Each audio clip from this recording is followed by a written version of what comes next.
Hello friends, welcome to learning point GS. Friends, आज हम करने जा रहे हैं ईवीएस यानी पर्यावरण में आज हम करने जा रहे हैं पश्मीना शॉल की चर्चा। चलिए देखते हैं एनसीईआरटी में पश्मीना शॉल के बारे में क्या बताया गया है। दुनिया भर में पश्मीना शॉल फेमस है, मशहूर है, ये तो आप जानते हैं। माना जाता है कि एक पश्मीना शॉल में 6 स्वेटर के बराबर गर्मी होती है। इतनी गर्म पर मोटी बिल्कुल नहीं होती है। ये पश्मीना बनता है पहाड़ी बकरियों से। एक खास नस्ल की बकरियां होती हैं जो लगभग 5000 मीटर की ऊंचाई पर रह सकती हैं। यहाँ सर्दियों में तापमान 0 डिग्री सेल्सियस से भी बहुत कम होता है, -40 डिग्री सेंटीग्रेड तक चला जाता है।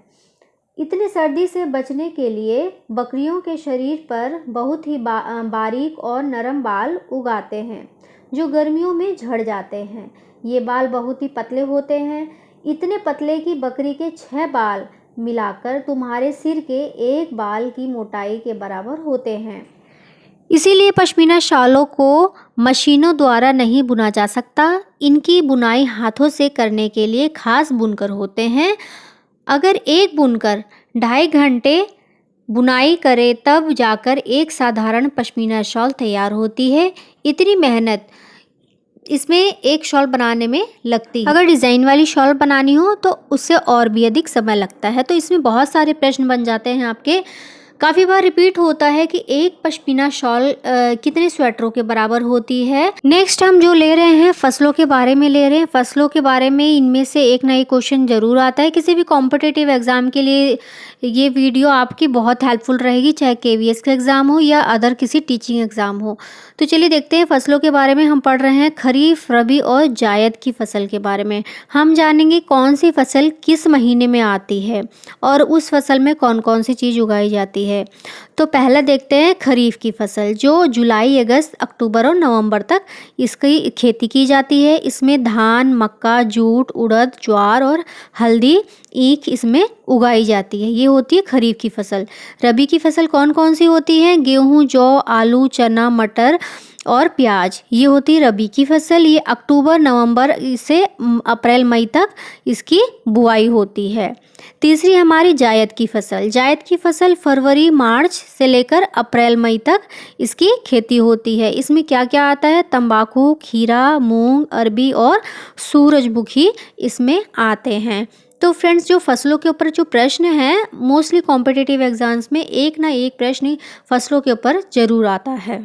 नेक्स्ट देखते हैं हम भोजन के बारे में चर्चा करेंगे कि एनसीईआरटी में जिन जिन भोजनों की चर्चा की गई है उसको हम यहाँ पे ले रहे हैं। बहुत मेहनत से और बहुत ही शॉर्ट नोट्स की तरह मैं ये लेकर आई हूँ। आपको केवीएस एग्जाम में बहुत हेल्पफुल होगा। चलिए देखते हैं। पहला हमारा है टैपियोका यानी कप्पा। ये कहाँ बनाया जाता है और किस चीज़ से बनता है, ये आप ज़रूर याद रखिएगा। इसी के बारे में पेपर में पूछ लेता है।